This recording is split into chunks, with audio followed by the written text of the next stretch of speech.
good afternoon, and good evening to all. I bring you warm greetings from the African Association for Public Administration and Management. My name is Julie Mutunga, I'm Program Officer at Apam.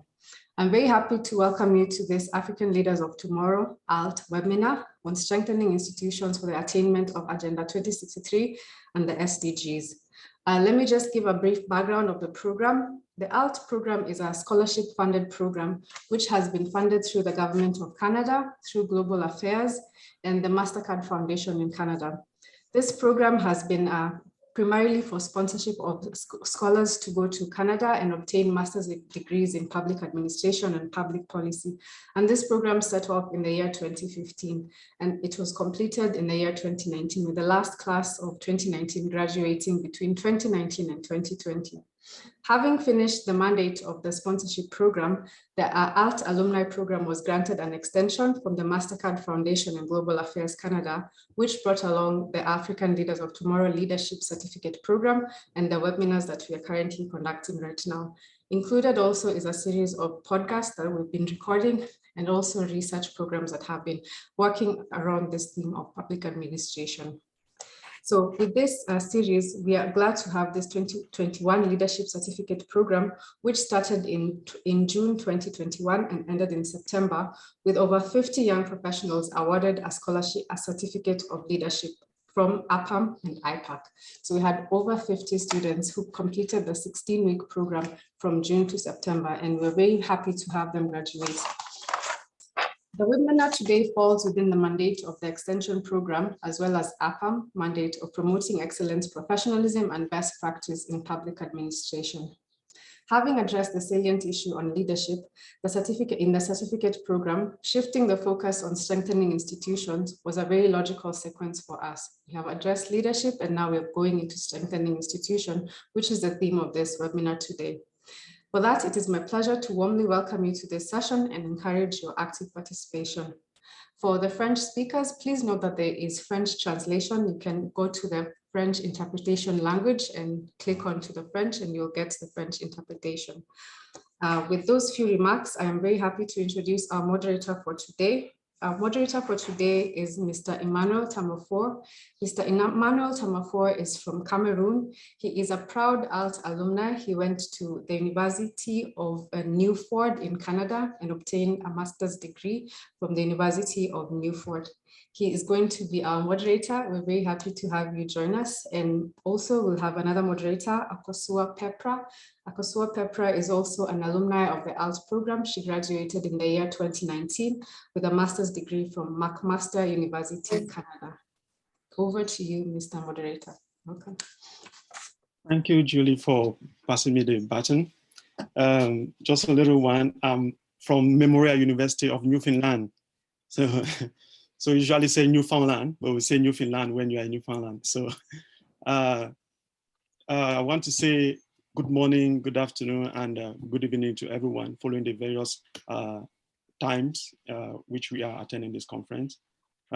Before I get the ball running, I'll start by introducing somebody who is going to take us into the conference per se. So I'm going to introduce to you Dr. Scott Kojo, who is the Secretary General of Apam, that is the African Association for Public Administration and Management. Dr. Scott is a Ghanaian with experience in public service spanning over 20 years, serving in various capacities in government administration. He was Chief Director, that is Permanent Secretary, in the Ministry of Environment, Science and Technology, and the Ministry of Aviation. He was also a part-time lecturer of postgraduate courses in public administration and other training programs at the Ghana Institute of Public Administration, that is GIMPA.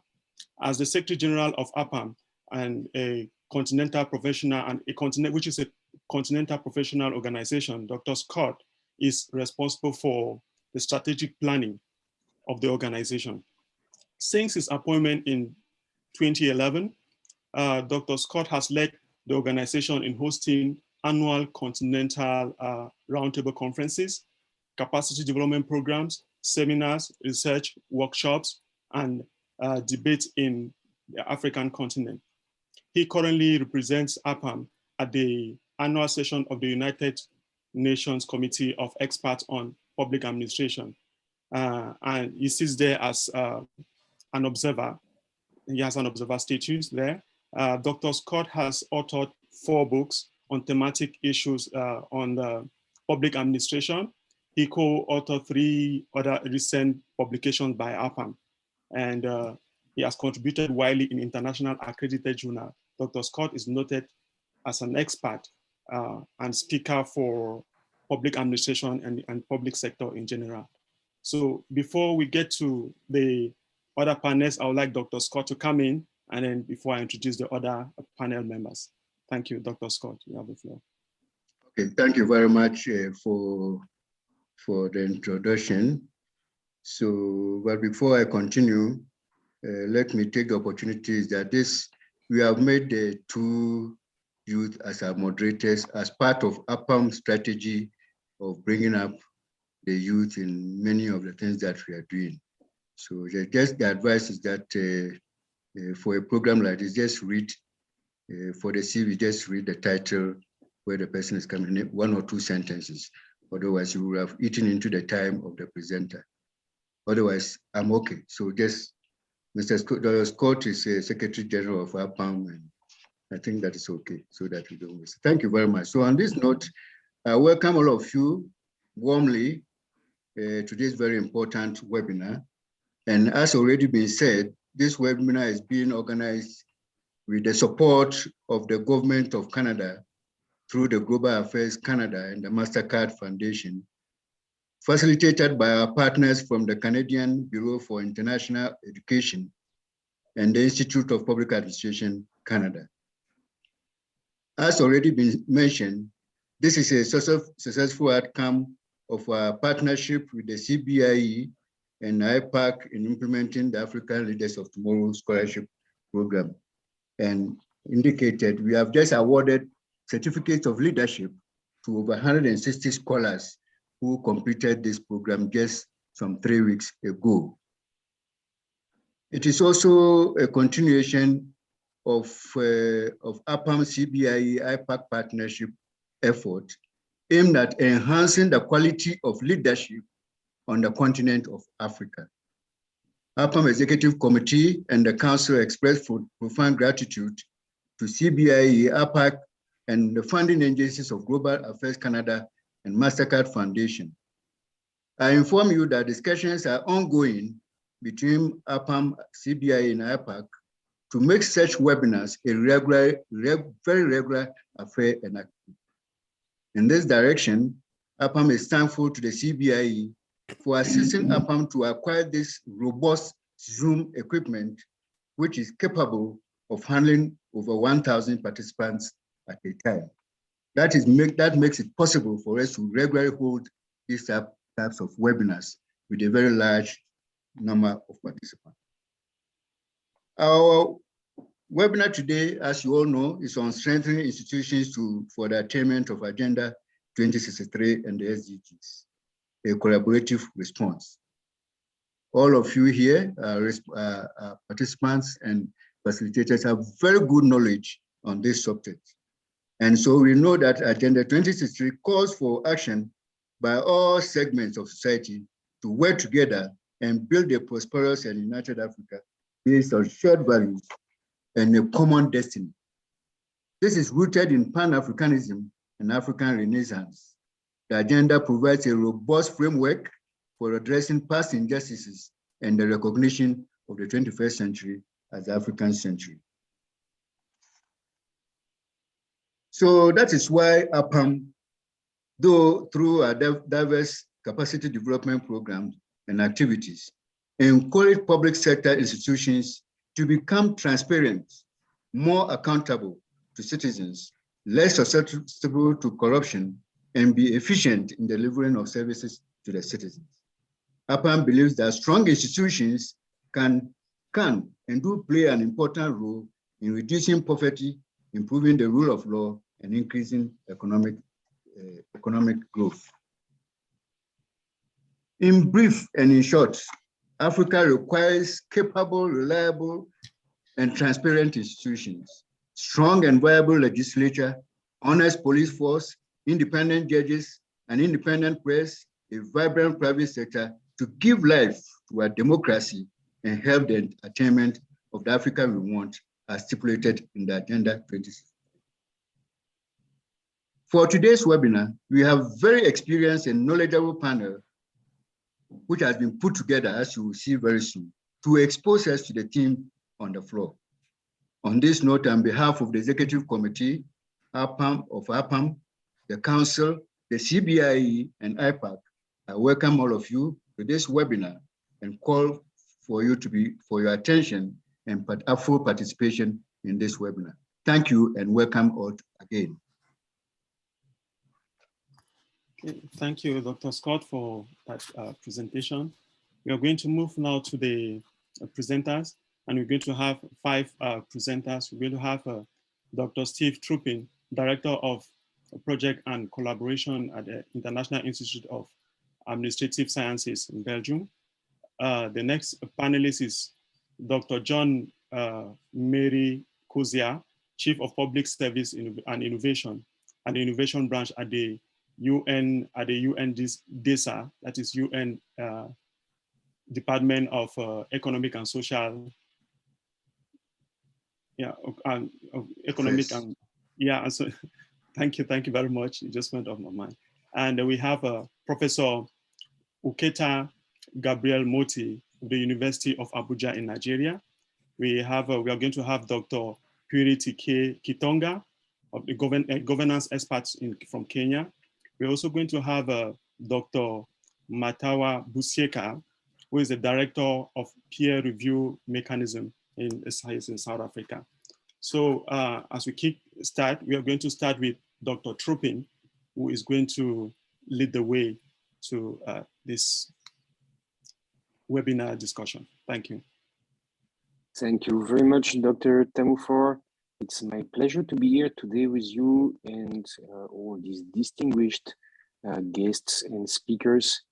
I was already happy to join the Apam conference in Mombasa, and it's my pleasure to be here today for the African Leaders of Tomorrow webinar. I would like to ask if you see this PowerPoint on your screen? Yes. Yes. Okay, that's very good. So then I suggest to start. So I was asked to talk about effective, accountable, and inclusive governance.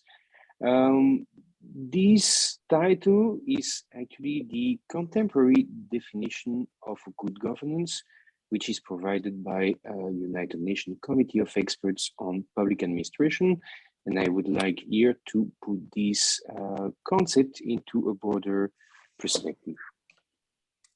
So I would like to start here with some writing from Ashley Mbembe, a Cameroonian scholar active in South Africa. He wrote in 2000 about the post-colony. The post-colony, he said, are newly independent states that reinterpreted the colonial system, which did not disappear, but was in some way reinterpreted, reconfigured. He wrote, the state became a vast machine creating and regulating inequalities, transforming economic things into social and political ones with no concern related to productivity. This was the condition of governance in the post-colony, he wrote. Then 3 processes occurred, the decoupling from global markets. These post-colonial countries stopped to be integrated in global value chain. Instead, they became integrated into informal economic systems, and the state apparatus was progressively dismantled. The structural adjustment policies that followed to address these ills were grounded in the belief that the state and its demands on the economy were responsible for this crisis. This stage led to the privatization of public means who are now serving individual interests only, wrote Mbembe in 2000. The concept of good governance as such was invented in the framework of the structural adjustment policies, more specifically coined by the World Bank in the 1997 report. It's also part as well of what Williamson coined as the Washington Consensus. Good governance means adopting liberal policies with fiscal discipline and high concern for budgetary deficits, different prioritization of public expenditures with more for military and less for subsidies, and also a tax reform that consists in broadening the tax base and decreasing the marginal taxation rate. Second, exchange rates of money, of currency, and interest rates were to be determined by the markets. Third range of policies was to liberalize the imports, so to stop with import substitution strategies to promote exports and support foreign direct investments. And last but not least, this policy also involved privatization, deregulation, and property rights. There were, as Williamson said, other concerns as well, clearly secondary. These related to democracy and human rights, drug fighting, and environment. Overall, this good governance of the World Bank was described by Rhodes in 1907 as governance without government, or to quote Meles, the late Ethiopian Prime Minister, as night watchman state, a state that wanders into empty street with some weapon and trying to ensure just security of private belongings. Then some critique emerged and against this doctrine, and they were called a developmental state approach.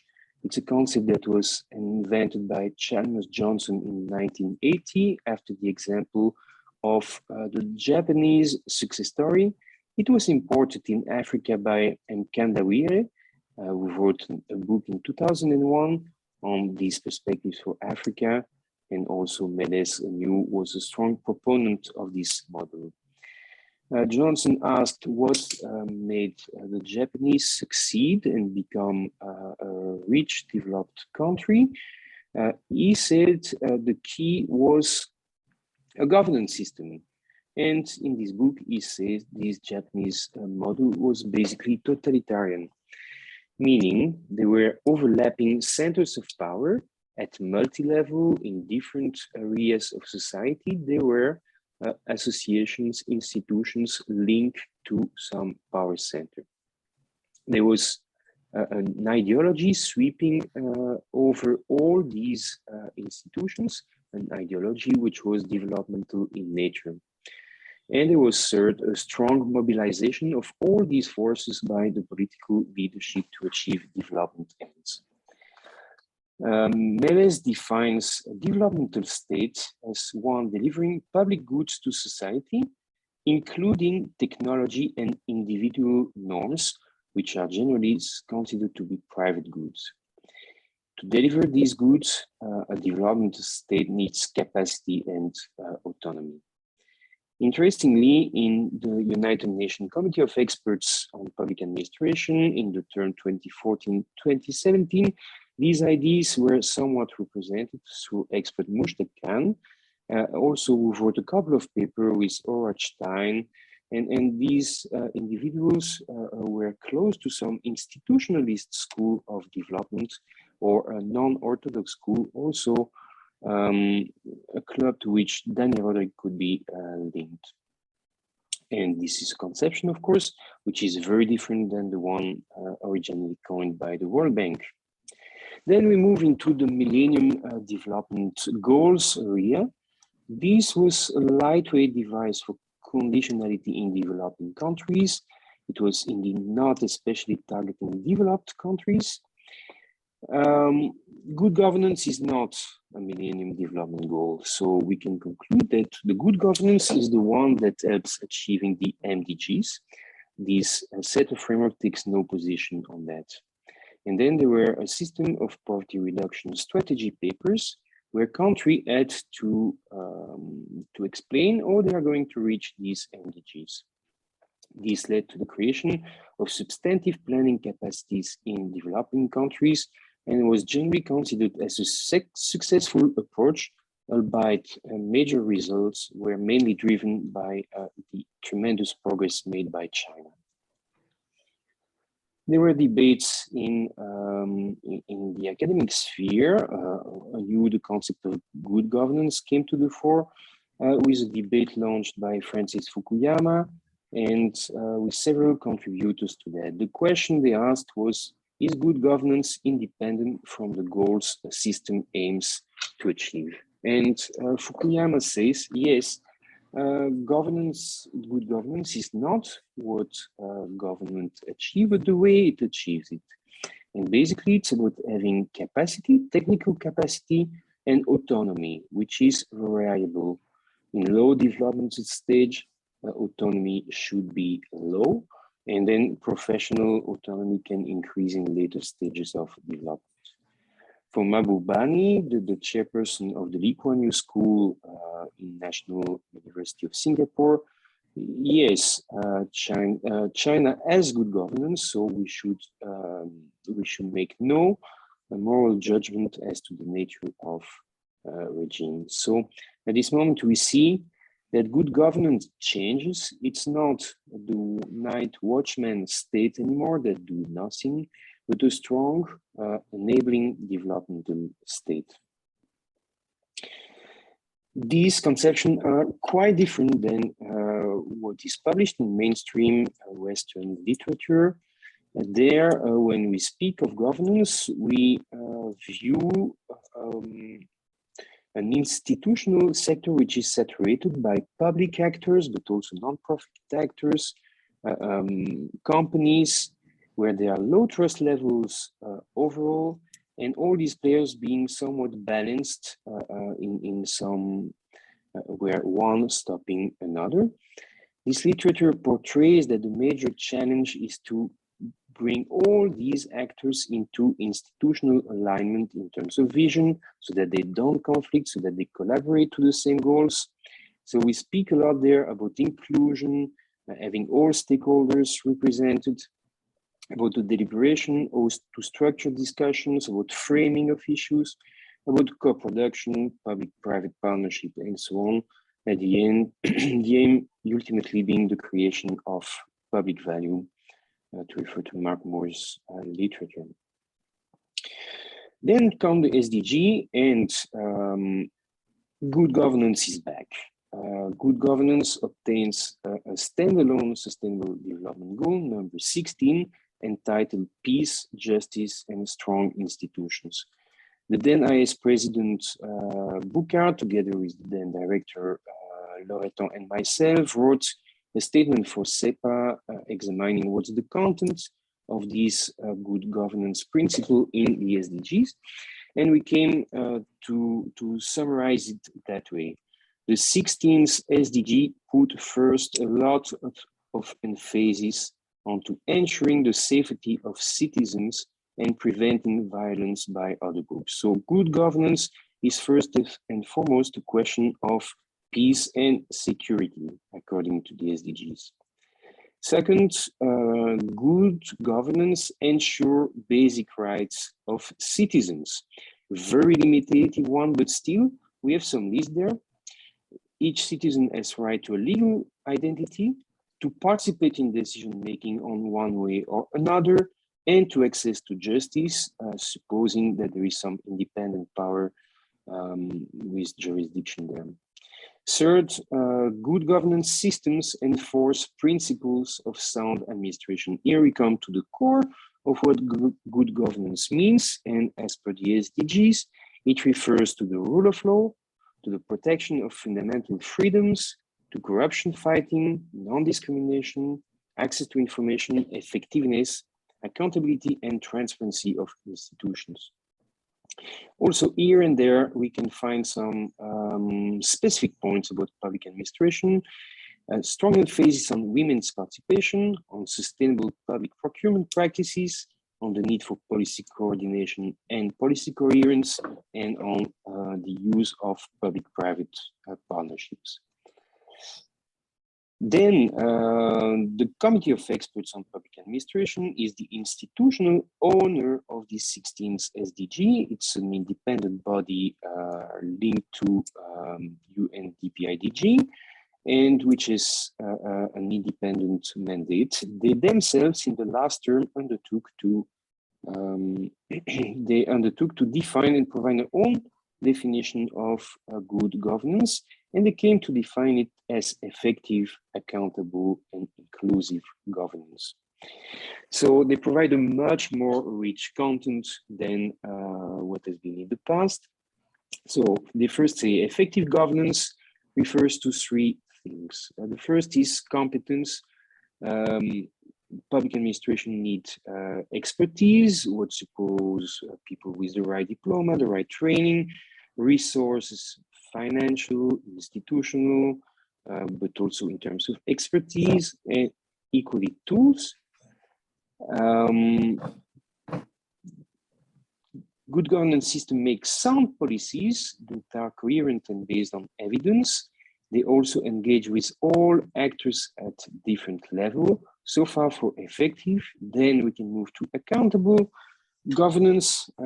They say accountable relates to three properties. First is integrity. Civil servants are expected to behave honestly, fairly, and morally. Public administration should be transparent and provide access to information to citizens. They should also be independent oversight ruled by professional norms and not by hierarchical immixtion. And last but not least, there is the inclusive component of good governance. UNCPA says that good governance leaves no one behind and that the most vulnerable groups are included as target of public policies.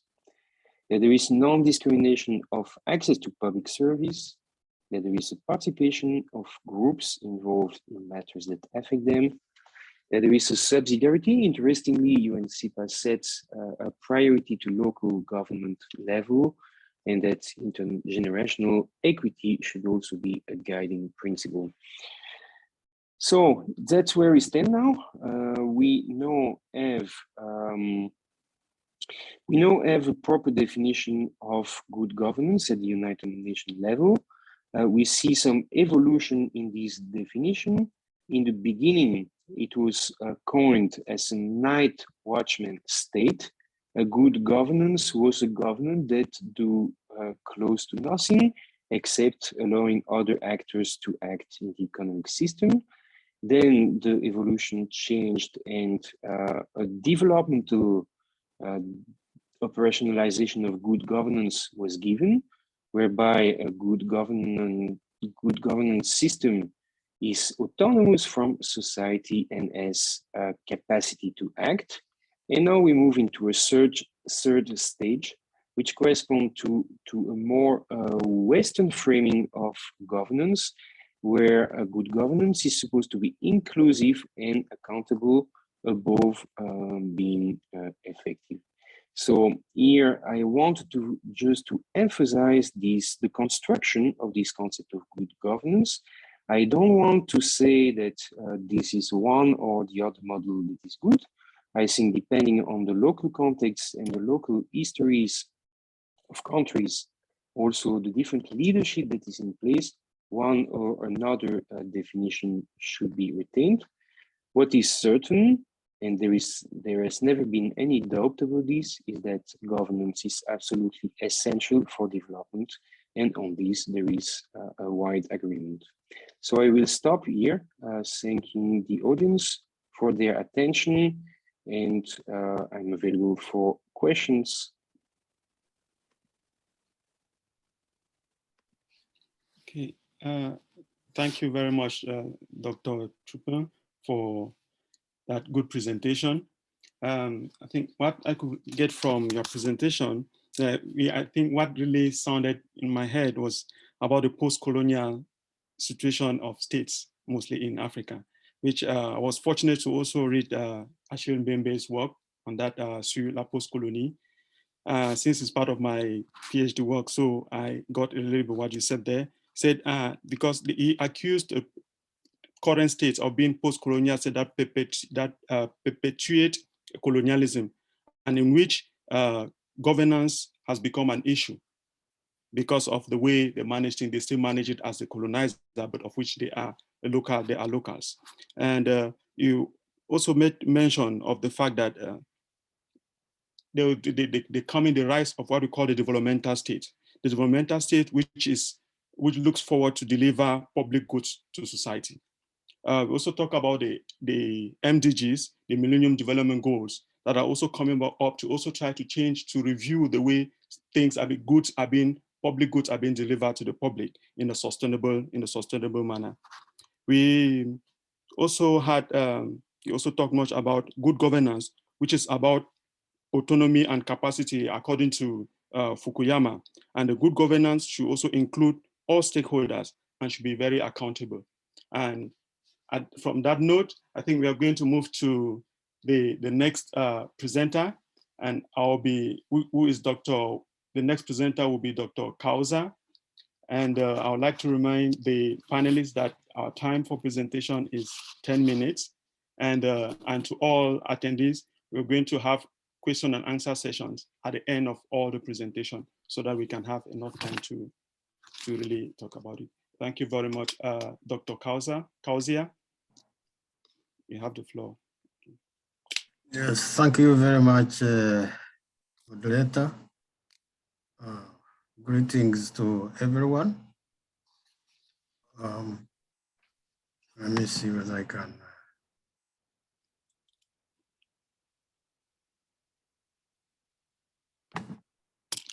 I'm trying to share my screen. Okay. Tell me. Okay, okay, you're good to go. Okay, thank you very much. Let me thank my colleagues in Apam for organizing this webinar and for giving me opportunity to make this presentation. I feel honored to have been given this opportunity. As you probably know, I have been in charge of the United Nations Public Service Awards Program since its inception in 2003. It's a program through which the United Nations Department of Economic and Social Affairs promotes innovation in public institutions all over the world. And so when I was requested to talk about securing the future through innovation, I thought maybe it is out of laziness. I didn't have sufficient time to think. I thought I should present what we have learned through the United Nations Public Service Awards Program that concerns innovation. And that explains the title of these presentations, Lessons about Innovation Learned from the United Nations Public Service Awards Program. Just to give you an overview of the United Nations Public Service Program, it's a competition that recognizes excellence in public service at the global level. As I said, it was launched in 2003, intended to promote innovation. And it was reviewed in 2016 so that its aims, objectives, and processes get aligned with the 2030 Agenda and the Sustainable Development Goals.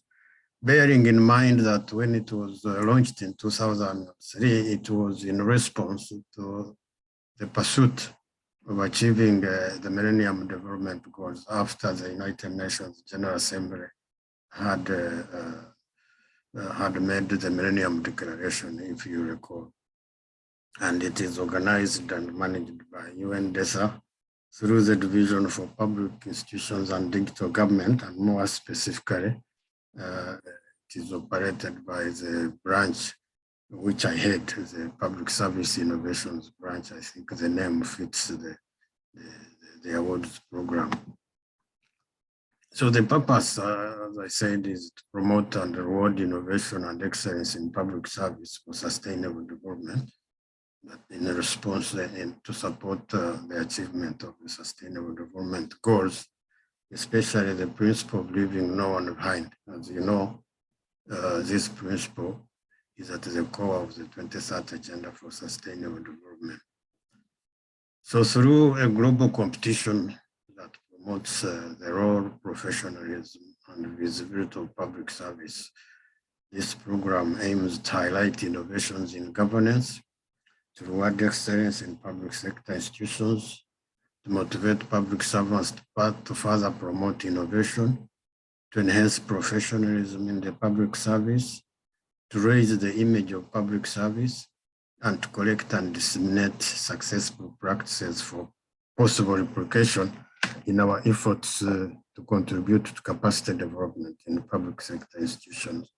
Let me mention two things. The launching of this program followed the call by the then Secretary General of the United Nations, the late Kofi Annan, may his soul rest in peace. He made a call, a specific call in one of his speeches on governments to strengthen their public services, the delivery of public services. But specifically, he called on governments to recruit the youth in the public service to attract the best of graduates into the public service as one of the ways of revamping the image of the public service, which had been eroded over a period of time, as many scholars and thinkers and even were struggling to make sure that governance and public administration gets dominated by practices of public sector enterprise. And at that time, everything bad was being dumped on the public services. You know, it was sluggish, it was corrupt, it was not innovative, it was all sorts of bad things. And I think this United Nations Public Service Awards program has served at least to shift the discussion from it is bad to we can improve it. All these years I have spent managing it, I feel happy that these days the language is shifting. Normally, it has categories. I'm not going through the history of how we have gone through changing the categories of this United Nations Public Service Awards, but just to give you an example, currently that the competition was launched, we have been receiving nominations, and the categories for which it was launched are the following. There are four: fostering innovation to deliver inclusive and equitable services, enhancing the effectiveness of public institutions to reach the SDGs, promoting gender-responsive public services to achieve the SDGs, and then we put a special category, which is the institutional resilience and innovative responses to the COVID-19 pandemic. Why we call it special? It's because one of the rules of the competition says you are not eligible if the initiative you are nominating has not been in operation for at least 2 years. And yet we wanted to use this occasion to attract some of the initiatives that have made countries withstand successfully the impact of the COVID-19. So for this category, we called it a special category. That rule was relaxed for only that category. So what have we learned? I have put two things. The first one is what I called what we have confirmed, meaning it is not nothing new. We have been denying it. Now, through all this experience, we confirm that contrary to popular view, and Dr. Trooper, Dr. Scott, and all the professors here, I would request you now to revise your notes according to the experience of the United Nations Public Service Awards since 3, that's a long time. Contrary to popular view, public sector institutions actually innovate. When you go through all the nominations for this award, you cannot but confirm that there is a lot of innovation, a lot of creativity, a lot of effort that public sector institutions and public servants put into finding better ways of serving the public. They may not always succeed, but for sure there is a search for innovation, and some of these innovations are successful. That's the first thing we confirm. Second one, again, contrary to popular view, poor countries actually do innovate. In fact, it seems that there is an idea or a practice that the poorer you are, the more engaged you are in finding most effective and efficient and economic ways of providing services to your population, despite the poverty that you have. We have confirmed through this public service award competition that poor countries innovate, because we have got so many nominations from poor countries, which even when you present to rich countries, they get amazed that such innovations have emanated from poor countries. The third confirmation we have seen is that innovation breeds innovation. That once you start innovating, you don't stop innovating, it becomes a habit in the way organizations work. Once you succeed, you continue succeeding. When countries start winning, they don't stop winning. They don't stop revealing how much they put in innovation. The fourth is that ICT facilitates innovation. There is a tendency to mistake ICT itself for innovation. But from the observations we have made in the initiatives that get presented for this award, ICT itself is not an innovation, but ICT facilitates innovation. And the fifth we have confirmed is that institutionalization is key for sustaining innovation. That when you have an institutional structure in a public sector institution that is geared to sustainably support creativity, then innovation thrives over a long period of time.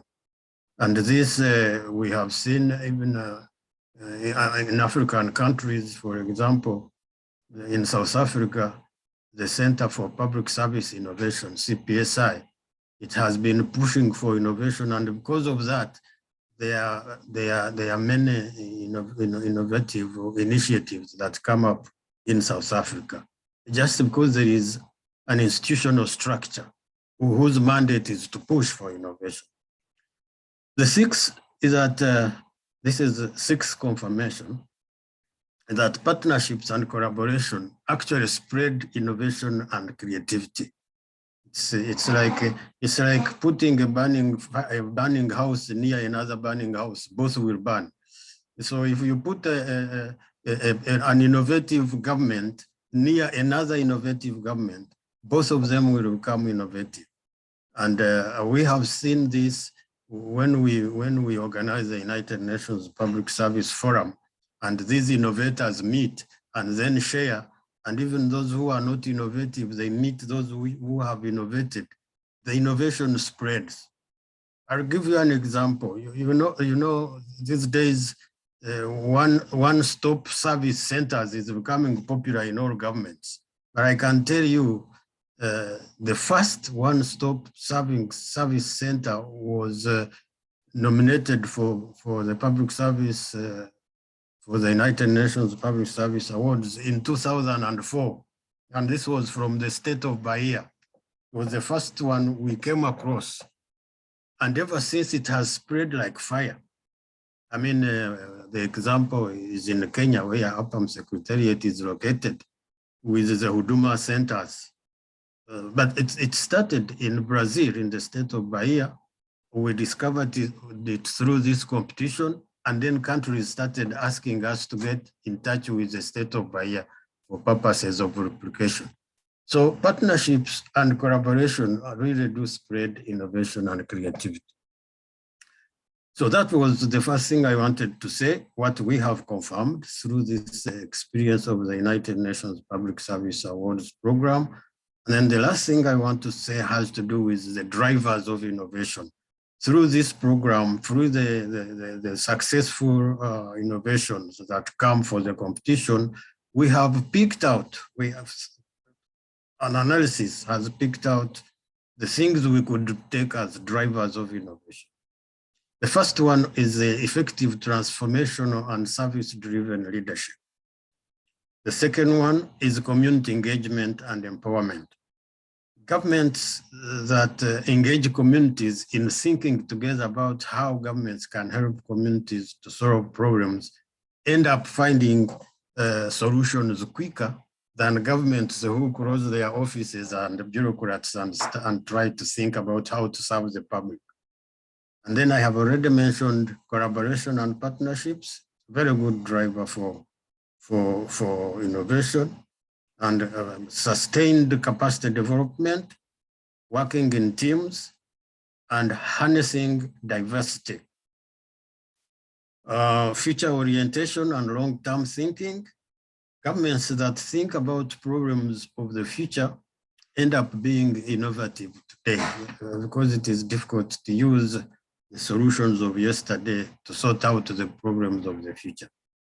And then the last one, monitoring and evaluation, measuring change and impact also drives innovation because it sustains thinking about improving what you have already started. So the governments that have policies that have a specific policy of monitoring and evaluation, its performance consistently normally ends up being innovative. And I thought I should inject this into the thinking of this webinar. There is nothing conceptual about it.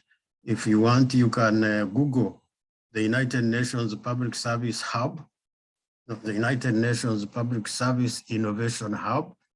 You will get, first of all the innovations that have been competing for this award, including the winners. And secondly, you will get the way we link all the innovations, those that win and those that don't win, with the Sustainable Development Goals. And you can easily see that the pursuit of the Sustainable Development Goals has been driving public services to think on how best to deliver services in order to achieve the goals. So I thank you very much.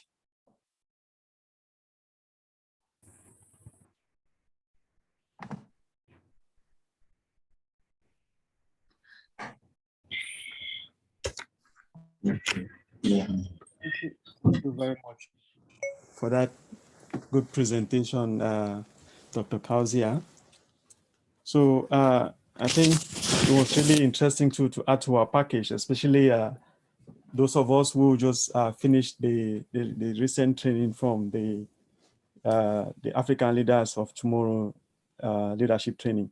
So in your presentation, we learned that there's something you are confirming, that innovation has been is part of public service. Public service, they're doing a lot of innovation, which wasn't thought was the case before.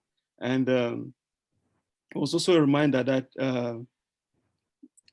with the... I didn't get that. Could you try again? Oh, I'm sorry, I mistakenly pressed Siri on my computer and it started talking. I'm sorry about that. Okay, so that, and we also encourage the UNPSSA, encourage the recruitment of youths, and so as to help drive innovation. And we've also confirmed the fact that poorer nations also innovate, contrary to what is generally thought. I think it also goes to confirm what Esther Bosrop had been saying long ago, that necessity is the mother of innovation. So as people need, the more people find need, they also want to innovate in order to meet their needs. So we also had from your presentation that innovation to also breeds innovation. The more people innovate, the more they want to innovate. And that keeps driving society to move from one level of development to the other. You also made mention of the fact that we have certain drivers of innovation that are important to take note of. We have issues like capacity building, just like the one that just ended, which we are rounding off today with this webinar. We also have a talk of community engagement being an important aspect in innovation, which is a good contributor to innovation. And there's also a collaboration, which is a big a good ingredient in that cooking aspect. So with all this, I think it adds up to all the things we've been learning, and it also helps us to confirm that actually we are on the right path. So thank you very much for that presentation. We are going to move to the next presenter, who is Professor Uketo Gabriel Moti from the University of Abuja in Nigeria. Professor, you have the floor. Yeah, I'm with you. The Secretariat is going to share my screen. Over to you, Julie and Clifford.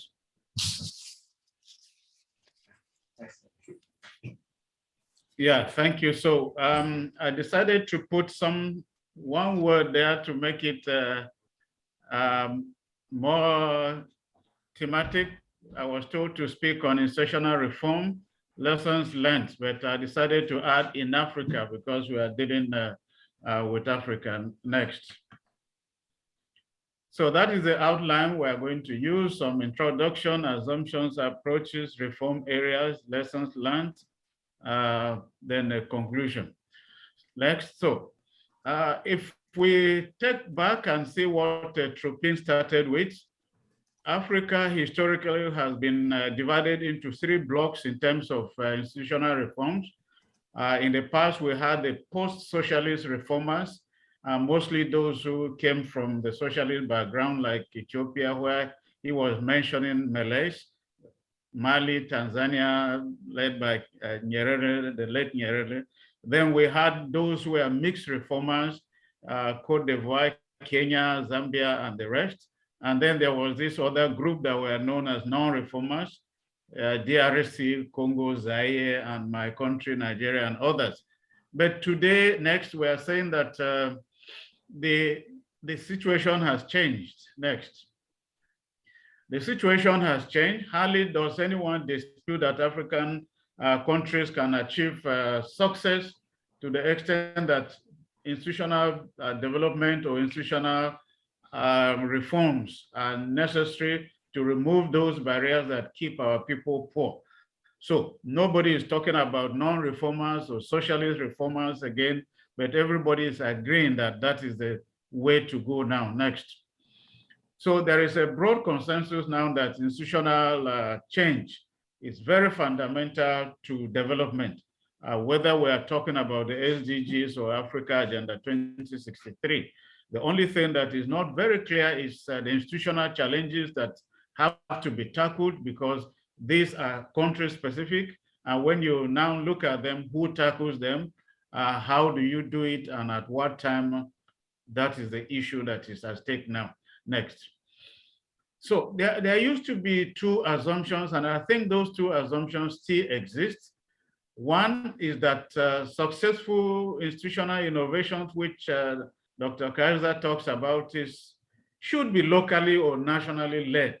Then there is the other one that talks about, no, look, domestic actors don't have the capacity to carry out institutional innovations or reforms successfully. They need external forces. And I think that is what the partnership is talking about now. We need one another. No country is an island. There are certain things that have to be led nationally, but you also need a partnership. So partnerships now come in terms of looking at innovation. So those are the 2 assumptions. And the approaches to development, the next, is that there seem to be three dominant approaches to institutional reforms in Africa. We had the old institutionalist tradition that was talking about a Weberian democracy, very lot of bureaucratic red tapeism going on, and it was an issue. Then we moved into the structural adjustment program, which in African countries, we refer to them as the Washington Consensus, inspired market reforms that are usually prescribed by International Monetary Fund institutions like the World Bank, the International Monetary Fund, IMF, and most cases, there are prerequisites for assistance. Then you have the new institutionalism. We notice that there are 5 areas of reform that African countries are looking into: property reform, money and financial institution prices, that deregulation, firms and industrial privatization, and states. We're now dealing with democratic and governance institutions. How do we make them function better? Then we're talking about electoral bodies, anti-corruption bodies, and so on and so forth. Next. Now, what are the lessons we can learn from reforms in Africa? There's an interesting book by that is edited by Steve Kaiser Mugerwa, and Reforming Africa's Institutions.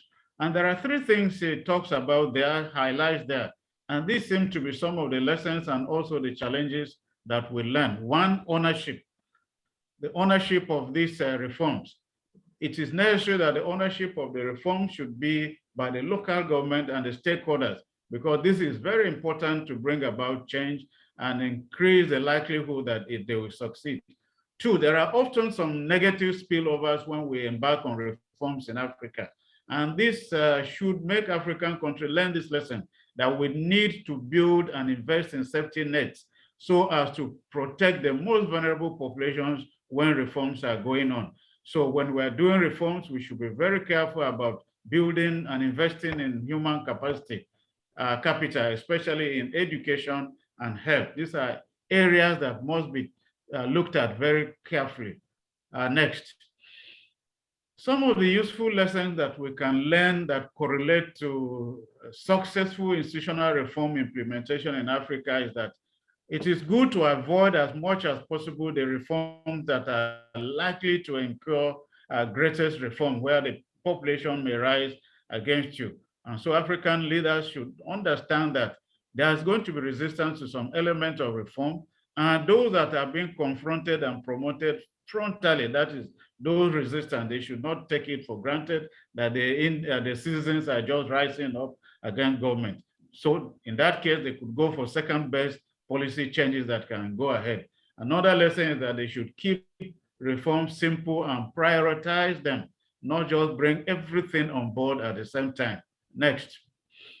So the executive branch is one of the major drivers of reform in African countries, but we are saying that this cannot be done alone. They need to go through reform with partnership with other structures of government like the legislature. The second one is that whether international organizations partner with us for reforms, I think it is necessary to emphasize the fact that reform should go through the structures of governance in African countries, even if those external partners think that the government at that particular point in time is dysfunctional. But more generally, let reforms work in the interest of the people that they are organized for. And this is also to confirm what Dr. Kauza talked about. Ideas matters in reform. That is innovations. Innovations are possible in public sector and they are doable. They are being done. People are doing it and they are getting benefits. And we need tacit partnership or coalitions, very pragmatic, and that can help us make better reforms in Africa. Next. We also want to reiterate the fact that when you want reforms to work, some element of stability in socio-political environment of governance in Africa is necessary. And because that will help us to focus on pro-poor policies, policies that are essential to are essential ingredients in bringing about successful reforms. We know that currently Africa is undergoing democratic backsliding. We had about 3 or 4 coups already, taking away democratic governance in some African countries. And this may not be healthy for a stable socio-political environment for reforms. The other lessons we should also think about is the speed with which some of the reforms are carried out. If the reform is too fast, it may not be in the best interest of the countries that are involved. So we should watch out and speed out slowly and as moderately as possible in order to carry people along, and because that is what is necessary for us to be able to implement our policies properly. Next. We also discover that with the interference of other bodies that want certain things to be done in Africa, especially colonial power, sometimes there is a weakening of the state apparatus. And when we have a weakening of the state apparatus as a result of the imposition of certain things from outside, it is very difficult for us to be effectively regulate the space of policy adoption. Sometimes the policies adopted in reforms could be detrimental to the consequences of the population, and so we need to be very careful. Another lesson we have learned, and I think we should take into cognizance, is that in Africa and in many countries in Africa, there's a vibrant and a fully engaged civil society and media. They are very essential when reforms are going on because they can hold the government accountable. They can also ensure that there is some element of transparency as these reforms go on. So we should embrace civil society organizations. Kausa talked about drivers. Talking about reform champions or reform drivers too.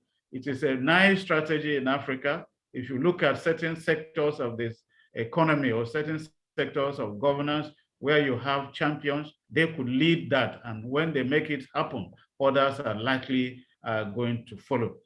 Above all, we want to say that we should understand that country-specific reform and environment are very critical. So we do not need to follow a blueprint of the process of reform in one country wholesale, because Africa may be called Africa, but we have 54 countries that have different environmental conditions, political, social.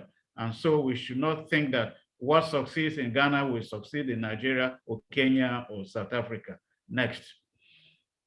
So in conclusion, we are saying that institutional reform should be a process of continuous reevaluation or monitoring, like it was mentioned before. There has to be adjustments as we go on. There has to be recalibration of the process of the reform period as we go on.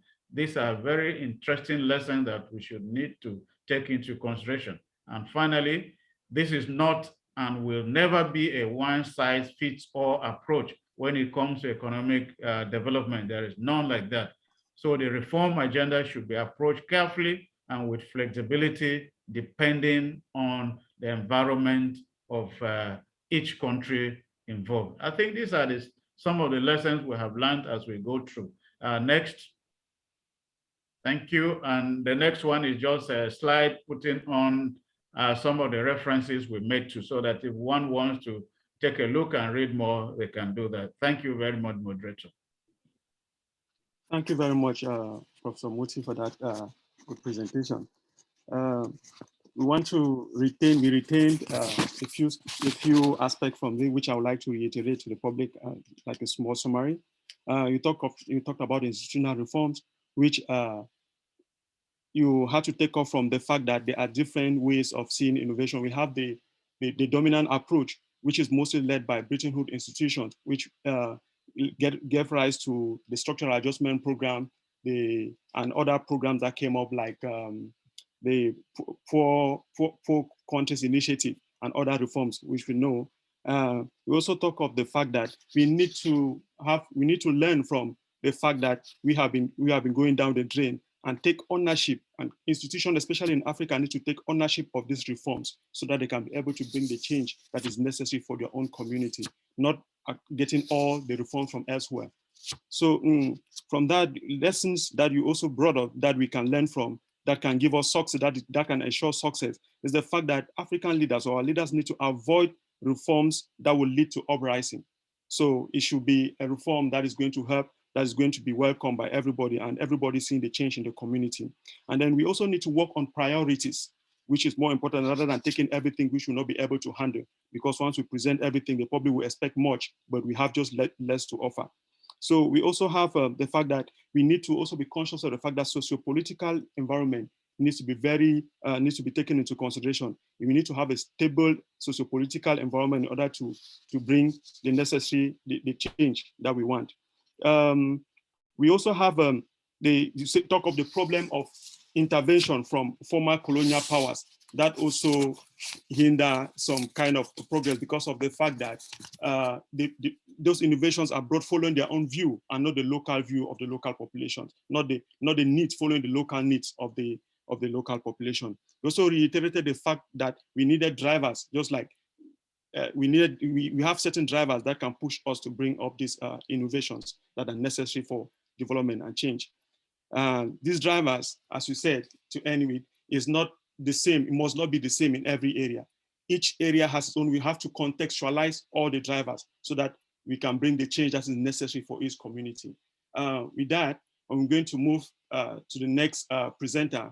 And as we move to the next presenter, we'd like to remind the audience that you can also, while waiting for the Q&A session, you can also ask your questions through the chat box.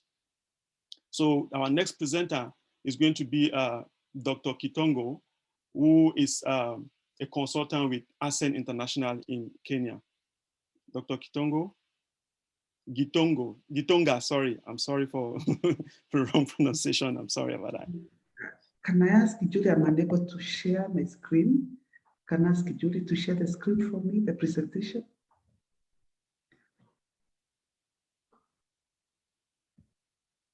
Okay, thank you. Has it come?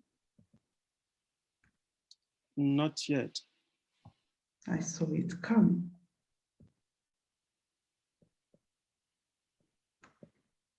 Okay, thank you. My presentation, let me say good morning, good afternoon, good evening to everybody. My presentation is on combating corruption in all forms. It's unfortunate my camera is not working, but I hope you'll be able to hear me. So we are looking at combating corruption in all forms. I request the person to make it quick. So I started by asking what corruption is. And the first definition that came, because we have talked about, we are talking about sustainable development goals in 2013, we are talking of Agenda 2063. And therefore we are asking ourselves, how does these menace of corruption affect the achievement, the realization of Agenda 2063? 2063 years. And therefore I started looking at the meaning of the term corruption, which is a Latin word, which means to destroy. And therefore I posed a question. If corruption means destroying, what does it destroy? It destroys our moral values at personal and societal value level. It destroys institutions of governance. It destroys personal value system. It destroys the decision-making process. And if it destroys the decision-making process, that tells you that realizing the Agenda 2063 won't be a challenge because the decision-making process will be compromised. Next, I continue to look at what corruption is and realize that corruption needs to be looked at from a multidimensional perspective because it's a word that is very loaded with very many meanings. But I took three general understandings.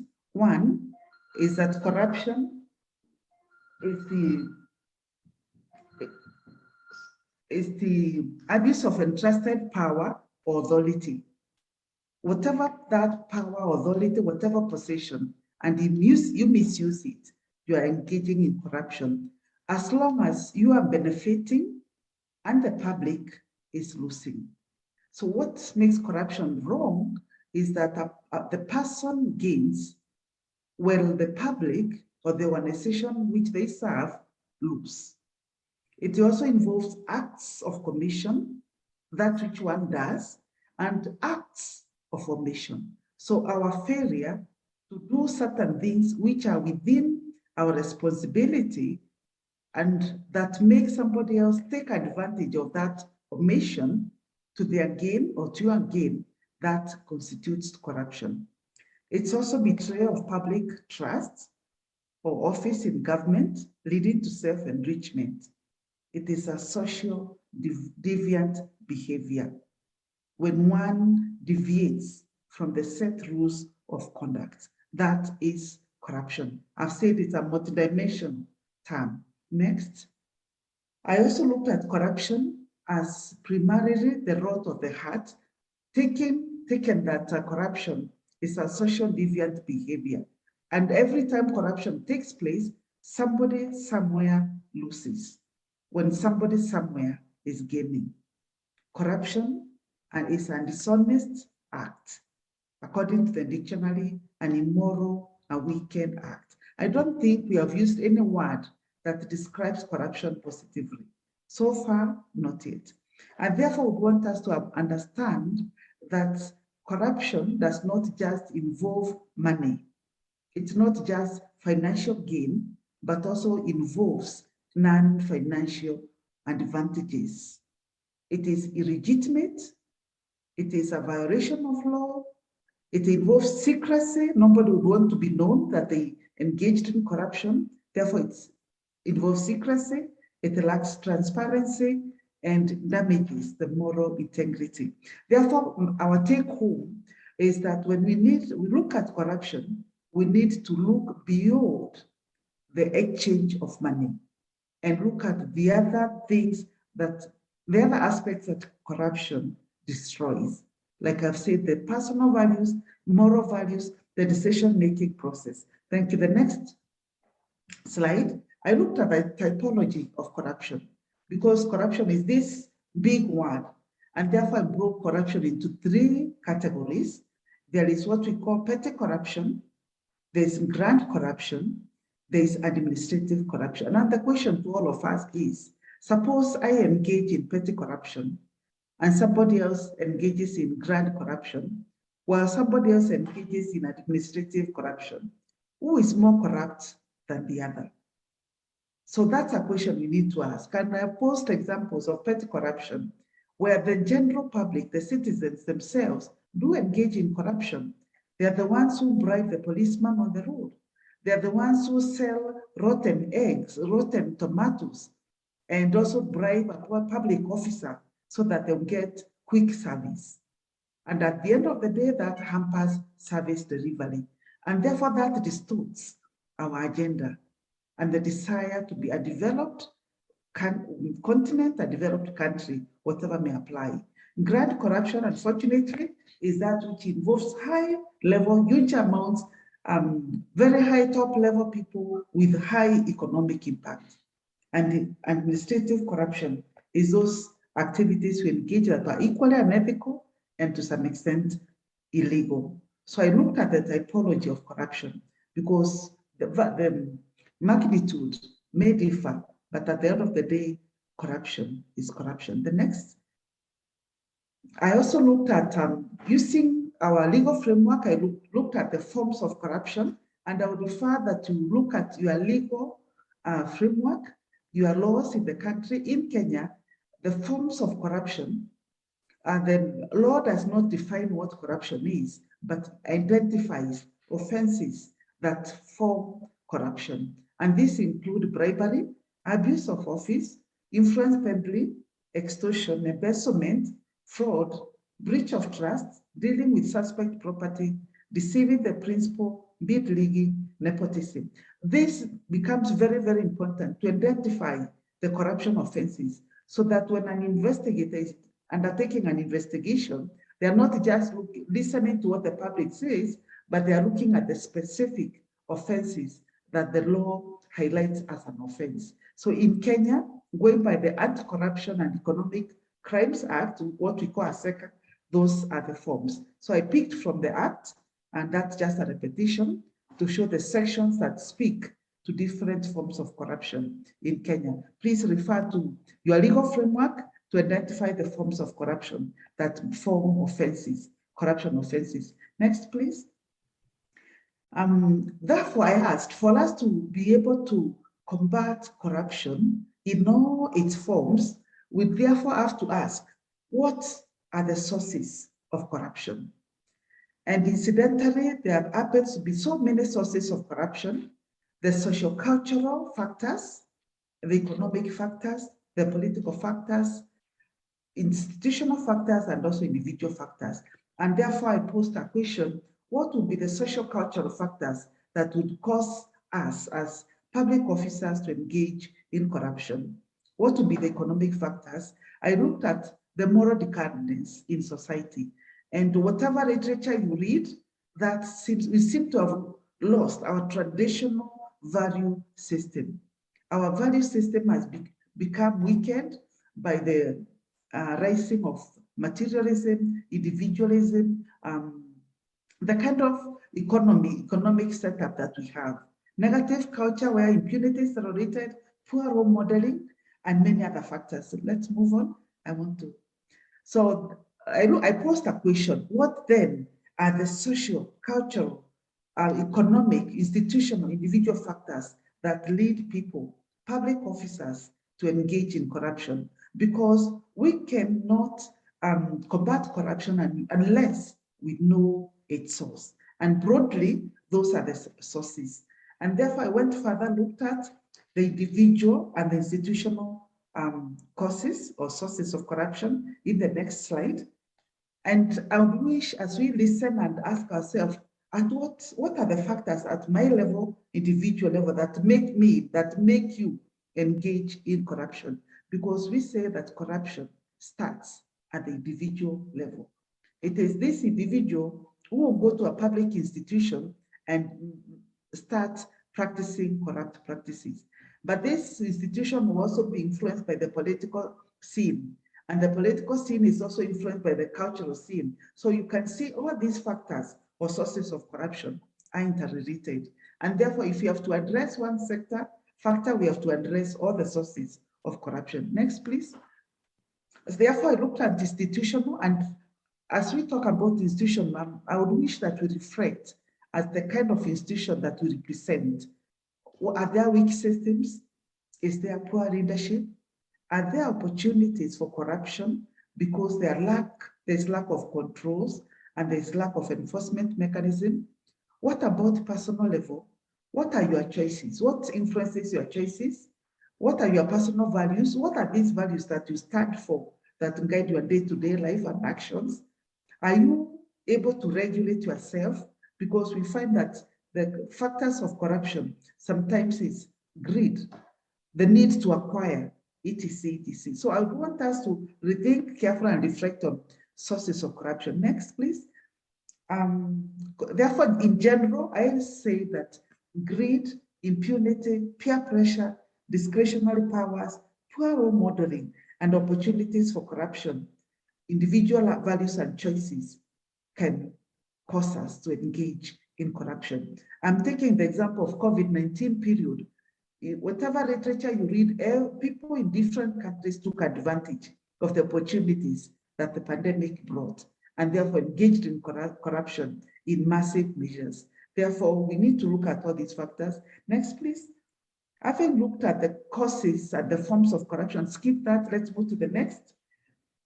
Having looked at that, what corruption is, the typology of corruption, the sources of corruption and factors that lead to corruption, then we have to ask, why the fight against corruption? Why do we have to combat corruption? One, because of the financial costs in terms of the losses.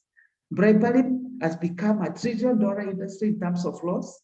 Corruption adds 10% to the cost of doing business, 25% to procurement, and it's estimated that 5% of the global economy gets lost through bribery, particularly. Then besides the financial losses, there are legal risks. And according to UNICAC and OECD conventions, it is illegal for a company to engage in corrupt practice. It's also illegal for any company to corrupt or bribe a public official. So they are legal is because one can face legal action and be taken to court. There are reputational risks, reputation of the company, reputation of institutions, personal reputation. And the minute you lose a name, it takes years to build a good name. It takes a day to lose that good name. So reputational risks. Erosion of public trust in the government of the day. It's very sad we keep on saying our governments are corrupt, but we've never stopped to ask, who is the government? Who makes the government corrupt? The perceptions could be from us. So there's erosion of public trust. The government has the need to reduce and eliminate corrupt practices. Next, the other costs, of course, corruption impacts society in a negative way. I've talked about loss of revenue. It creates unjust societies, and unjust societies, going by Agenda 16 of SDG, then we have lost it. It condemns a public to a life of fear and insecurity. Again, we lose it as SDGs and Agenda 2063 states. It becomes an obstacle to economic, political, social development. Again, we lose it when we engage in corruption. It reduces efficiency and inequality. I want us to move. The next is to look at the strategies in the fight against corruption as guided by UNICAC. This is the United Nations Anti-Corruption Convention, which is the legally accepted international anti-corruption legal treaty. Therefore, all strategies are anchored on UNICAC. Let's move on and finish it. One of them, according to UNICAC, we need to have both punitive and preventive approaches, and prevention is better than cure. I think that is always a saying. And finally, we look at some of the approaches. There is the universal. Kenya, for example, is a signatory of that UNICAC, and I'm sure your countries are. Next, please. Legal framework. We have developed, domesticated some of the laws. In Kenya, we have done both targeting on the corruption, economic crimes, and public officers' behavior. Institutional framework, we have many independent national anti-corruption bodies and agencies across Africa. Corruption has been made a crime. Then asset tracing and asset recovery is one of the key strategies these days. Finally, I think I'm finishing, is to look at the other administrative mechanisms. I don't know if in your countries you do vetting of people being appointed into government positions, declaration of assets, income assets and liabilities, codes of conduct, educating the public, ethics training, and the use of technology, the e-government, which has become very popular with the pandemic. That has worked very well in the pandemic. But I'm emphasizing, if corruption is to be attended to, we have to attend to the behavioral approaches, that is change of attitude and systems of values and value system. And finally, as I've looked at the many ways, these are just examples of the international treaties and conventions and the domestic legislations. I want you to map into a country which are the international treaties, which are the domestic registrations. Next. Therefore, in conclusion, I've said, if we are to fight corruption, the first thing to do is to preserve integrity. It is the first step in the journey of life. And therefore, the whole idea is to make integrity become the norm and corruption becoming the exception. We need to regard public affairs and run public resources with integrity. And I quote Martin Luther King, who said, "Our society is not spoiled by the violating actions of the few that are bad, but by the failure of the majority who are good, but who sit silent and watch as the society disintegrates." So I'm inviting all of you to be active and become the many that will do something. Thank you very much. Thank you very much, Dr. Kidongo, for, I'm sorry I always pronounce the name. Kitonga for that presentation. So corruption is a big aspect in Africa, which has been stamped out, which is being criticized by everybody, condemned by everyone. And I think it's an important presentation which you did. And it was good to note that it destroys. It's not only just it destroys, and it's a deviant behavior. And it has different types of, different forms. There are petty corruption, grand corruption, and administrative corruption. The forms of corruptions we have, like the key ones I noted, is bribery and abuse of office.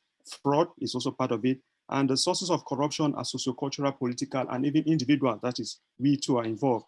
And some of these causes are due to greed and peer pressure, as well as poor role modeling. And how do we fight that? We need to fight it. Why do we fight it? We fight it because it has a cost, and it also has a legal risk. And the approach which you suggested that we need to stop it is we need to look at the punitive and the preventive approach to stop that. So with that, we're going to move to the last presenter, Dr. Busieka, who is going to come and conclude this panel session. Please, Dr. Busieka, you have the floor. 10 minutes, please.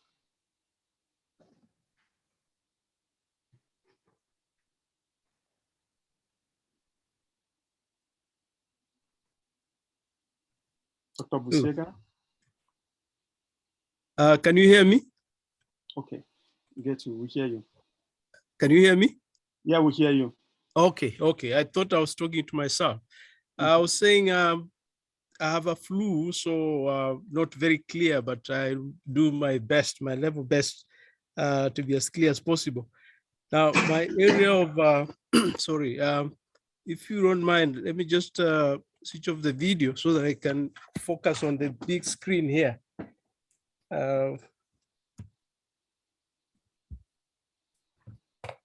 Sorry, hold on for me.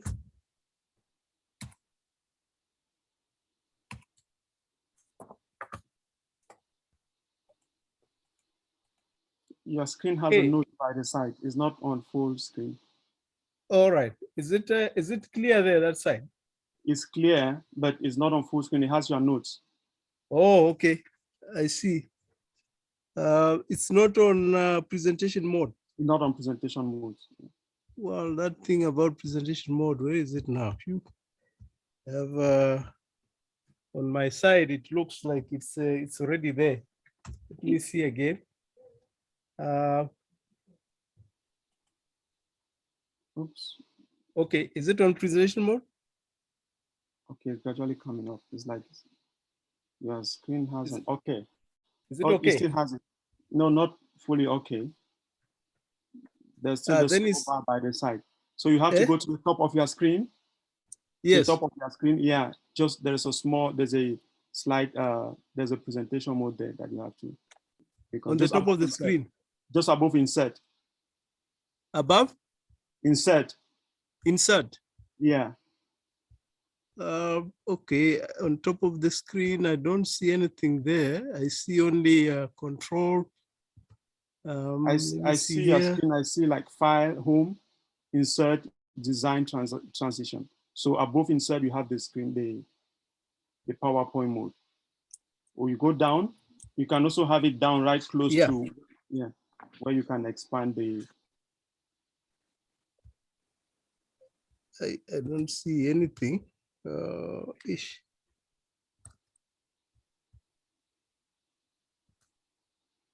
Okay. Okay, is it a screen and then no, I don't see that. It's in display settings on the top. On the settings. top, yeah, the second one. The second one. Display settings. Display settings. Oh, this one. Okay. Yeah. Okay. Yeah. And there you have something like swap. Swap, yes. Yes. There. Yeah. Good to go. Okay. Sorry about that. Sorry about that. Okay. That is the presentation. I just want to make sure it's 10 minutes, starting at 33. So I'll go in through very fast. Now, my area, I'll be looking at global leveraging international collaboration and to build strong institutions.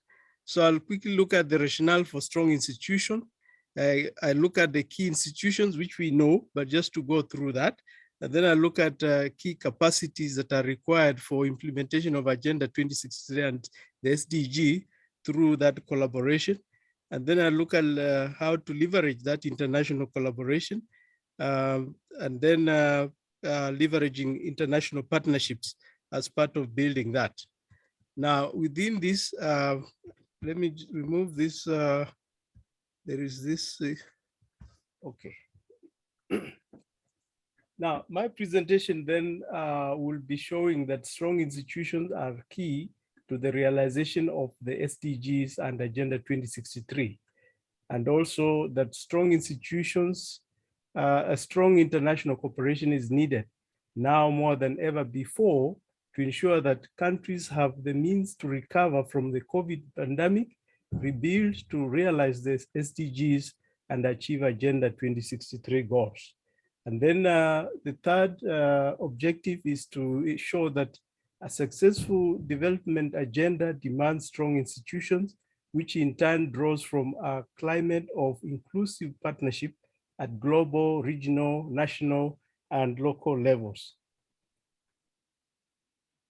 Now, with this, you know, the Agenda 20, I mean, the SDGs clearly state that goal 16, that is, of the agenda says, is devoted to promotion of peaceful and inclusive societies for sustainable development, the provision of access to justice for all, and to the establishment of effective, accountable, and inclusive institutions at all levels. So that is captured there as part of the requirement. And even Agenda 2063, Aspiration 3 says, an Africa of good governance, democracy, respect for human rights, justice, and the rule of law. So it talks about capable institutions and transformed leadership in place at all levels, building strong institutions for developmental state and facilitating emergency of development-oriented and visionary leadership in all spheres at all levels. So the two agendas emphasize the need and the importance of strong institutions. Now, we know about the key institutions. I don't have to bore you with, but we should know we should know that it's very important that these strong institutions are underpinned, as Dr. Kitonga said, with trust, ethics, and law. And that they can only get it when there's like that global collaboration, as I'll demonstrate shortly. Now, what are the key capacities that are required for Agenda 2063 and the SDGs? That for me, I think the three of them are human resource development, institutional development, and financing. Those three are very critical to the implementation of the Agenda 2063 and the SDGs. Now, how do we leverage this? I have 4 components here. I'll say the first one, we have to have capacity building. That's important in order to build strong institutions. And the second one is there has to be collaboration within the SDG framework in order to build strong institutions. And then there has to be domestication of international instruments. And some of them have already been highlighted by previous presenters. This logging in an international standard is also, it's very important. And lastly, constructing implementation partnerships. You have to bring in global partnerships in order to effect those implementation. And we'll have one example to show how that works out. So that is how to leverage international cooperation. So I'll just go through each of those items briefly. On international cooperation through capacity building, first of all, you're looking at institutional development.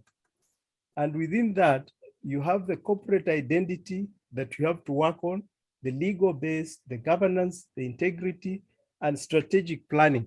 Those are the components that go into building institutional development. And then you have to then look at the financial resource development. And there is where you have efforts at mobilizing international funding and resources, revenue generations, is important.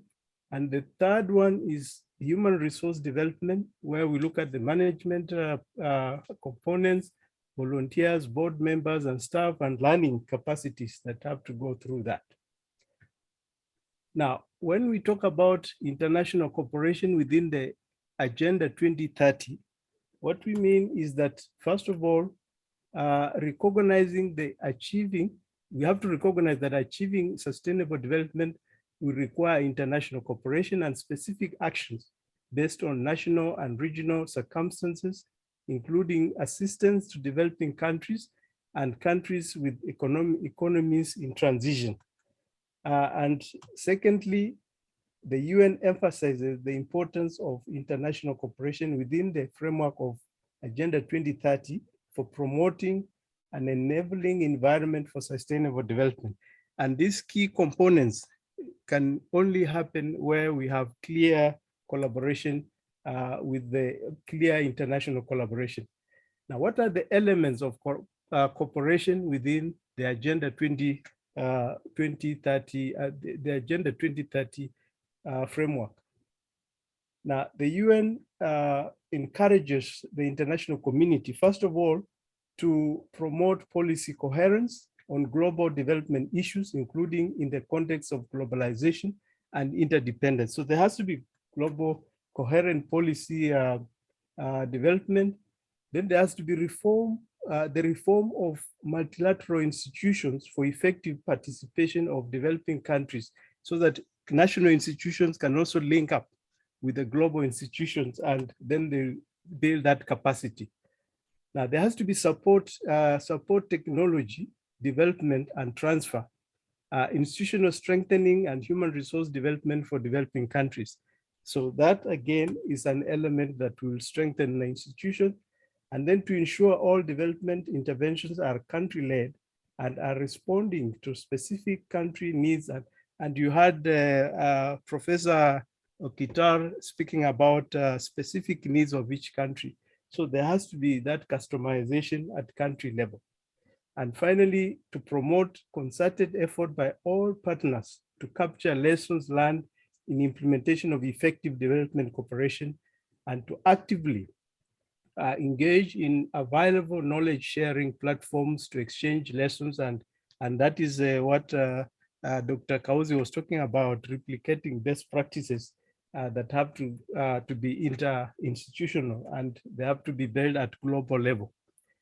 Now, cooperation through domestication of international instruments, and I think Dr. Kitonga has just covered part of that, where we are saying that there are international disciplines which member states are supposed to be to domesticate and implement, and they are supposed also to ratify.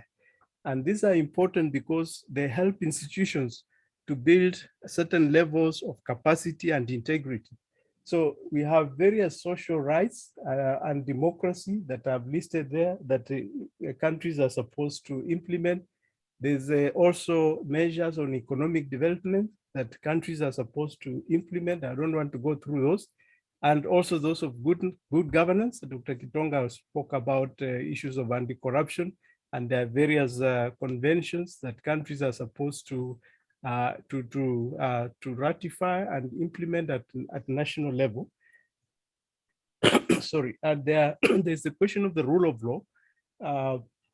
And we saw Dr. Kitonga saying that where there are weak legal systems, there's always an opportunity for corruption to thrive, and even unethical behavior to consume the society. So the rule of law has to start where you set international standards, and that's how you build that institution. In corporate affairs also, again, there are those institutions, there are those strictures, as well as sound environment. We've just gone through the COP, I think COP on the environment, and there are certain measures that countries are supposed to implement. And this is a way of building those institutions by taking their standards at that international level.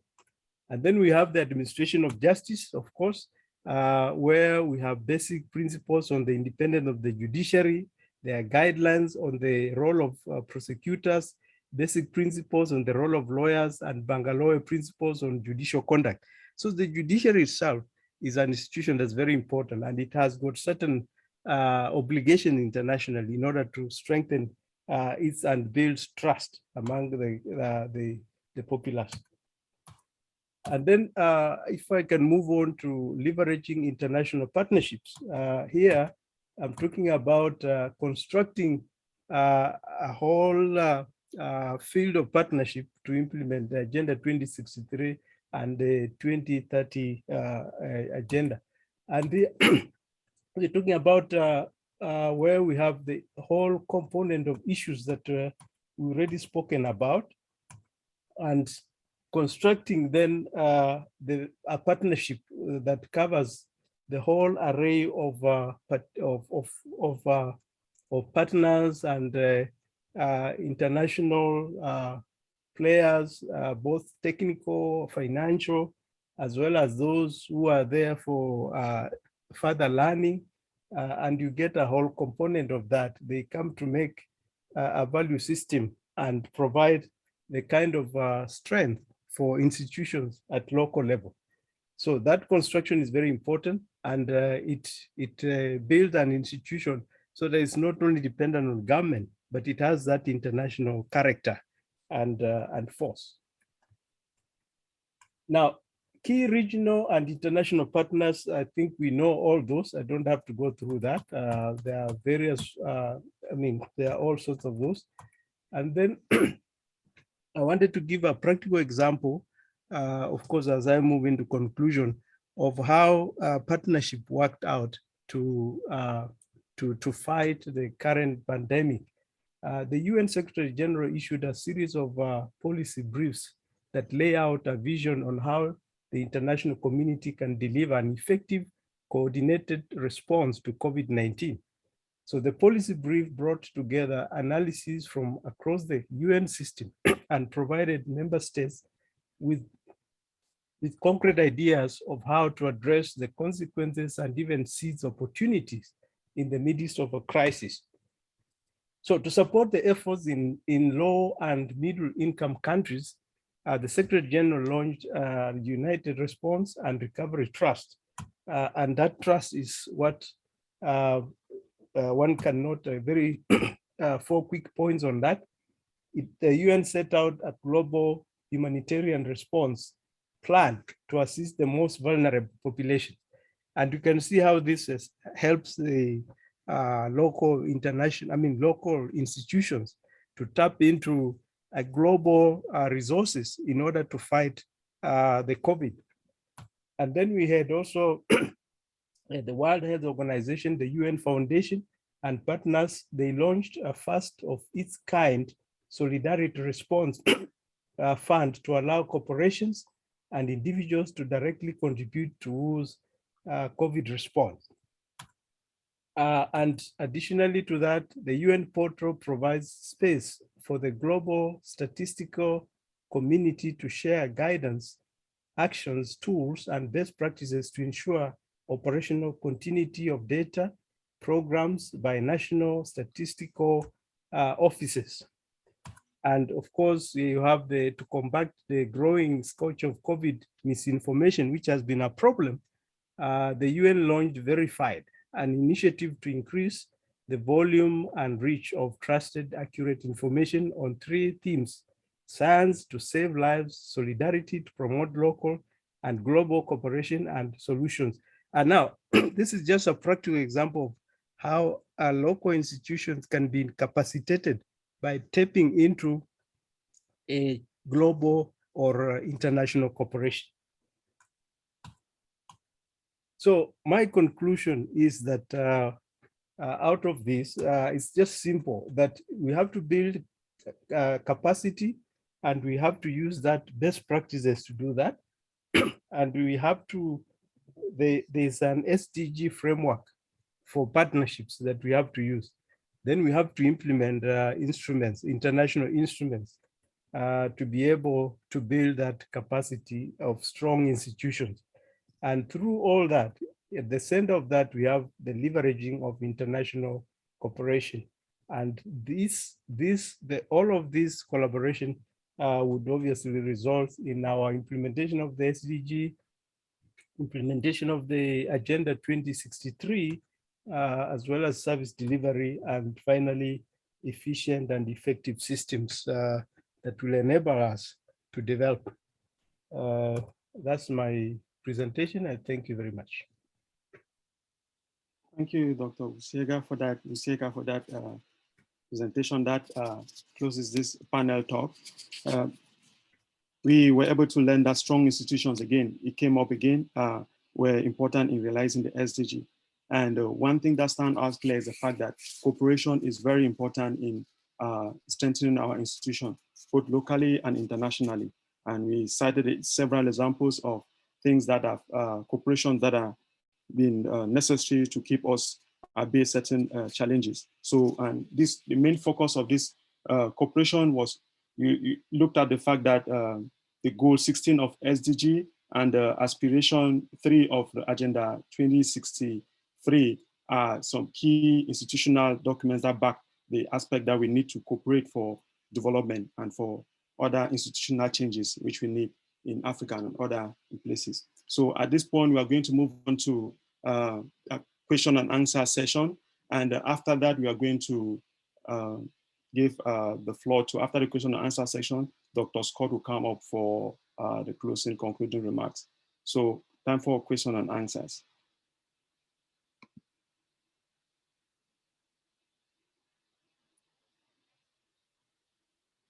Any question? If you have any questions, even in the chat, let me check in the chat. Maybe we'll find some there. Okay, there's a question from Barry, Abdullah Barry, says to all presenters, what are the main pillars and concepts and strategies to succeed in attaining Agenda 2063 and SDG? So it says that's for every, so anybody can jump in to answer that question.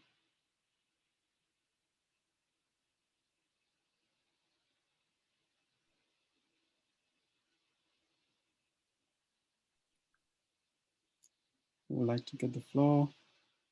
I can go, Chair. Yeah, thank you very much, Dr. For sure, some elements, critical success factor for SDG implementation. First is peace, and it's not for nothing that the SDG agenda mentioned the need for security and protection. So without a sustained peaceful climate, it's going to be pretty difficult. Second, I mean, and also to comment on the other presenters, especially Prof. Moti, who said about the need for pragmatism and local solution. For sure, another point is vision, to have an idea of where we want to go nationally at some medium term, and to be able to stick to this mobilizing vision. And third, it's a point that Dr. Buzekia has emphasized, is human capital, or not only in the public sector, but also in society. It is also indirectly something that comes in the presentation of Dr. Purity, emphasizing that corruption is also a cultural and moral issue. We are talking here about the values and norms all population, including civil servants, have. Okay, thank you for that response, Dr. Chupin. Any other presenter want to jump in?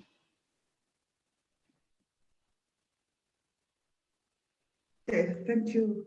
There were a number of questions regarding the fight against corruption. I'll start with the question, what are the achievements of the United Nations Anti-Corruption Convention, UNICAC? Has UNICAC achieved anything? I'll start by saying yes.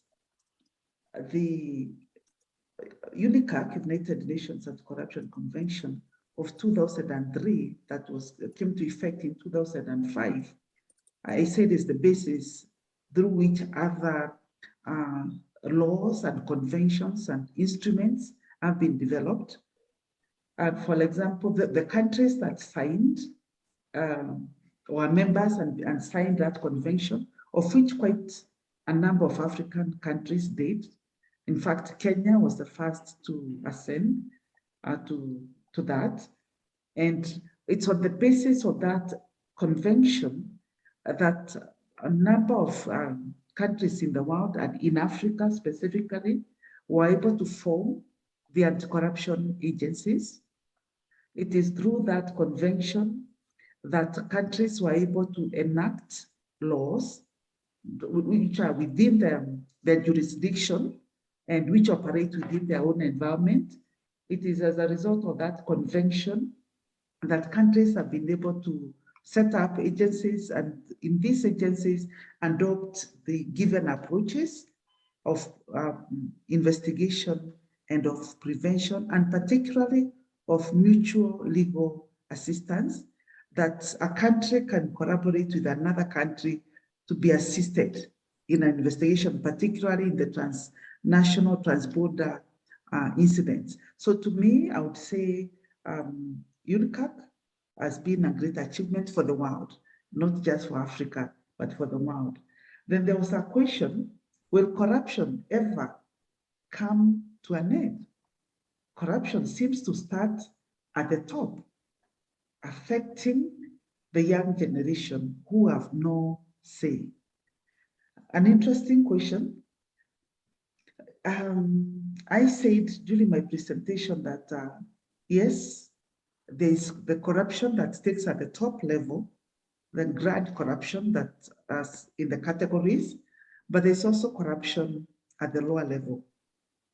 And countries that have been able to combat corruption to great extent and with great success were able to start from the bottom.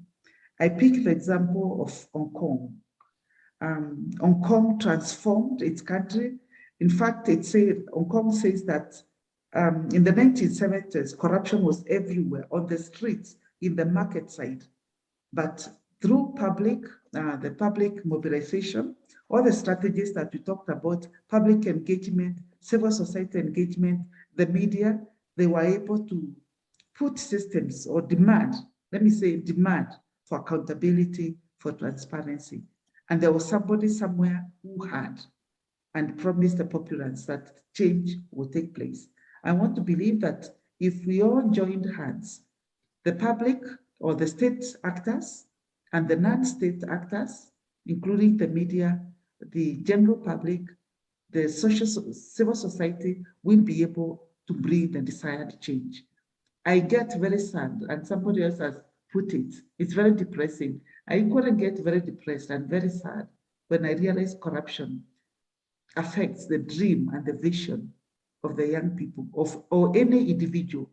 Therefore, if we all worked on it, I said in my presentation that corruption begins at individual level. If we all at our own corners were able to say no to this wrongdoing and be able to talk about it, I'm sure we can be able to affect it in one way or the other. So there is hope, because somebody else also asked, is there hope for Africa? I want to believe this conversation that has been started by Apam with Canada on board and many other institutions on board, I think this is the beginning of good things to happen. This dialogue, this conversation, our asking ourselves questions, but without expecting somebody else to do, but ourselves to do it, I want to believe there is hope. It may take a while, but there's hope. And I wouldn't want us to lose hope whatsoever. The SDGs, Agenda 2063, are giving us strategic hope of a better Africa, of a better world to live in.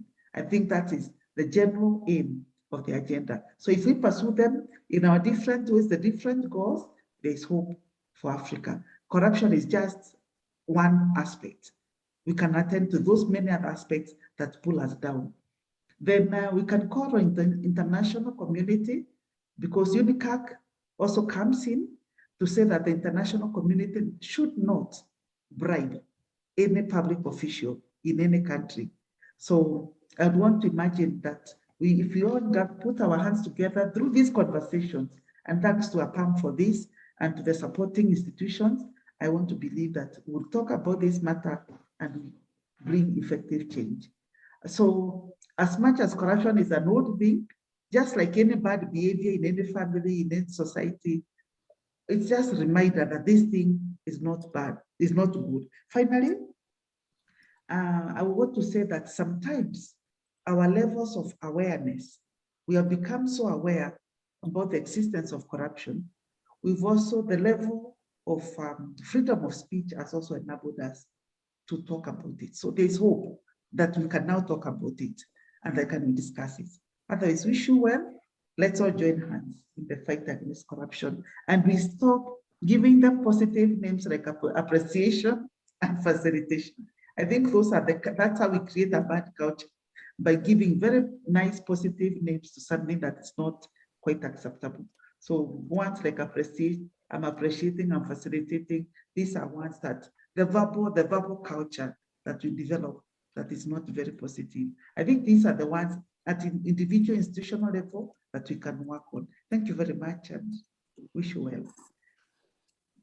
Thank you very much, Dr. Purity, for that. I think you answered even all the other questions that were directed to you.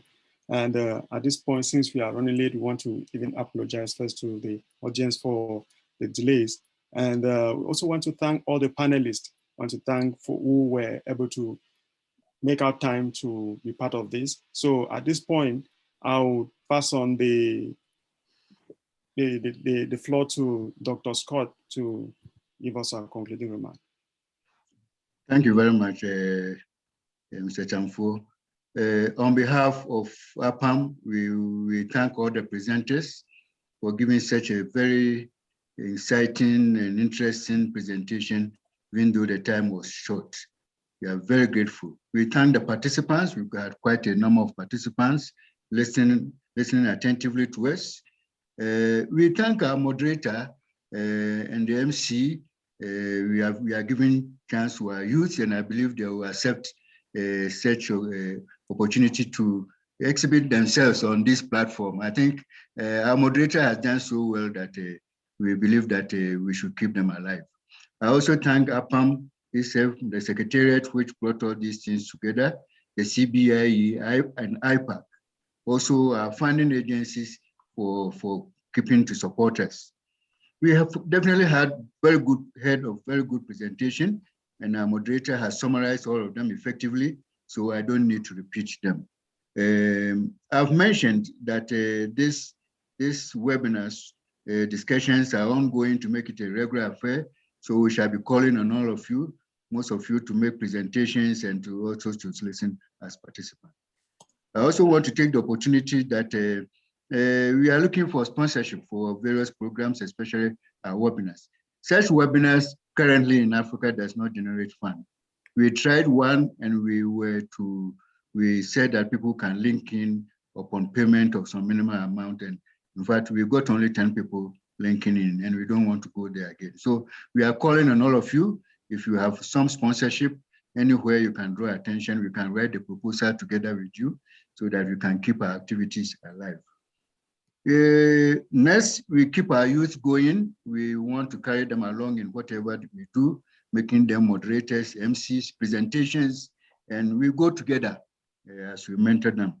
But all the same, carrying along our retired and elderly ones along. We don't want to lose their experiences. We don't want to lose their immense knowledge that they have got. And so also we don't want to lose if there are any resources they are keeping somewhere, we don't want to. We know our elderly ones have a lot of investment, some treasury bills, some bonds hiding somewhere, and we will call on them that from time to time they should just throw some little pocket money to Apam to fund this program. This Zoom platform is for all of us. So I'm urging all of you, whether as individual or as any group, if you want to undertake any activity which you think falls within the mandate of Apam, you can fall on us. We'll market the program for you, we'll advertise with you, we'll create the links for you, and then devise a good program with you so that we keep our mandate and activities going.